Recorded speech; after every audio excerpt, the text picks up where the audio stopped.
Marca-passo, o assunto do programa Pergunte ao Doutor. O oferecimento é de Urque, Laboratório Búrigo e Fábio Cancelier, Clínica Integrada. Doutor Matheus, estimulação elétrica artificial, o que é, para quem e quais os tipos? Estimulação elétrica artificial, ela é para o paciente que tem algum problema de alguns tipos de arritmia, né? O principal que é conhecido é o marca-passo. O marca-passo indicado para os pacientes que têm bradicardia, o que é isso? Quando o batimento bate menos do que o ideal e com isso vem alguns sintomas de baixo fluxo cerebral, ou seja, não chega tanto sangue na cabeça, então o paciente não consegue ter o oxigênio, pode desmaiar, ter quedas, essas coisas. Esse marca-passo, ele é eu até trouxe aqui para te mostrar, é um dispositivo pequeno, esse dispositivo fica por dentro do corpo do paciente e vão 2 eletrodos lá dentro do coração. E esses eletrodos veem quando o coração não está batendo na frequência certa e mandam um estímulo elétrico que o paciente não sente, claro, mas esse estímulo elétrico faz com que o coração vá batendo e com isso o paciente consiga ter todas as suas atividades normalmente. Doutor, e quais são os 3 tipos de marca-passo? Existem 3, né, doutor? Existem 3 tipos de estimulação elétrica. Tem um que é o mais convencional, que é o marca-passo, né, que é esse que eu te mostrei. Um outro que ele é um pouquinho maior, se a gente compara os dois, o marca-passo com esse, que daí é o cardiodesfibrilador implantável. Esse daqui é indicado para os pacientes que têm, por exemplo, morte súbita, como aqueles atletas que às vezes estão jogando futebol e caem no meio do campo, se chama morte súbita isso. Para esse tipo de arritmia é como se usasse aquelas pás que a gente vê no Grey's Anatomy, por exemplo, mas só que esse é dentro do paciente, por isso que é chamado de cardiodesfibrilador implantável. Fica dentro do paciente, ele identifica que o paciente teve essa arritmia e ele sozinho dá o choque no paciente. É como se fosse um salva-vidas, né? E o terceiro tipo que tem, que é o ressincronizador cardíaco.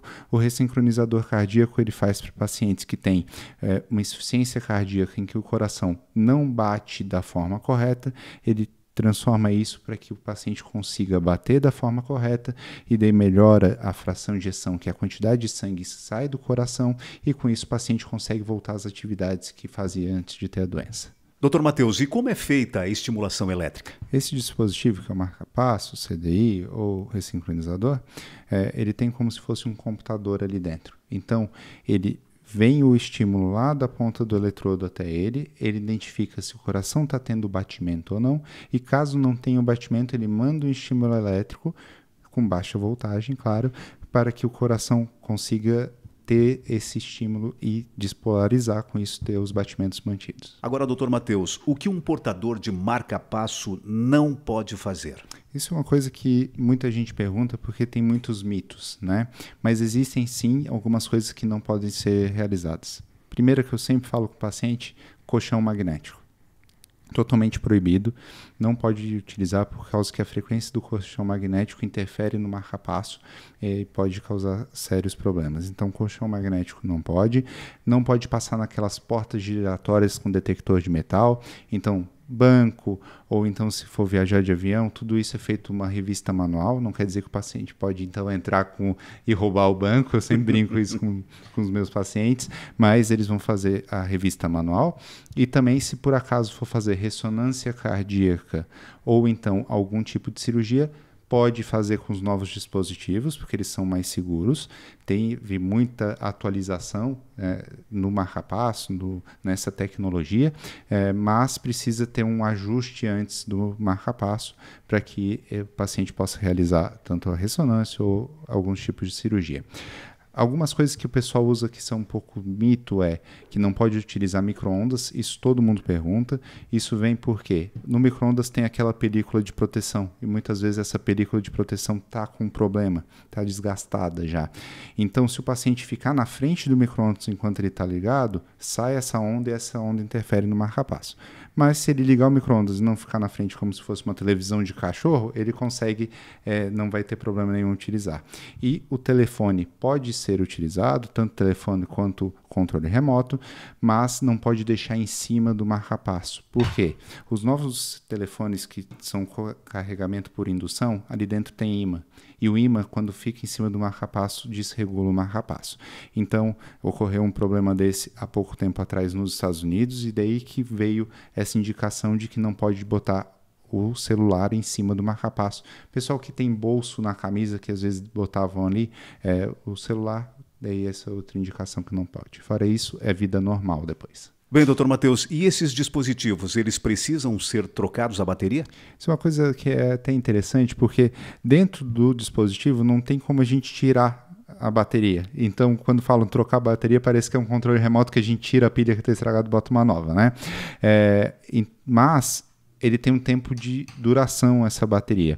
Os dispositivos mais novos duram em torno ali de 10 a 12 anos. Depois disso, realmente ele já avisa para a gente que precisa trocar e a gente troca daí o dispositivo inteiro. Os eletrodos que estão dentro do coração ficam, a gente só realmente troca o marca-passo mesmo, né?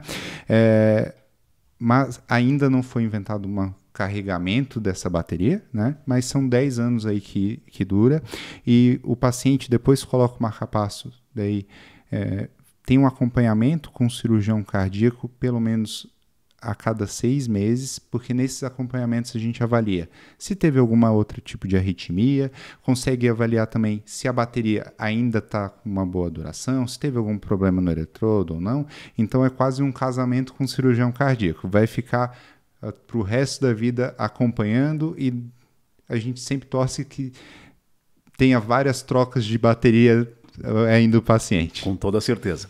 Bem, doutor Matheus, então, para finalizar nossa entrevista, quando é indicado o marca-passo transcutâneo? O marca-passo transcutâneo, ele é um dispositivo para salvar a vida. Então, quando o paciente tem uma parada cardíaca por bloqueio, né, teve um bloqueio no coração que fez que o batimento ficasse muito fraco, e esse batimento do coração muito fraco fez com que tivesse um sintoma importante, é colocado esse marca-passo transcutâneo, que são 2 pás que colam no paciente, e daí isso vai dar estímulo elétrico para que o paciente consiga chegar até o hospital, mantém ele vivo até que seja colocado o marca-passo primeiro temporário, caso seja numa urgência, e depois o marca-passo definitivo, que é esse que a gente estava conversando aqui.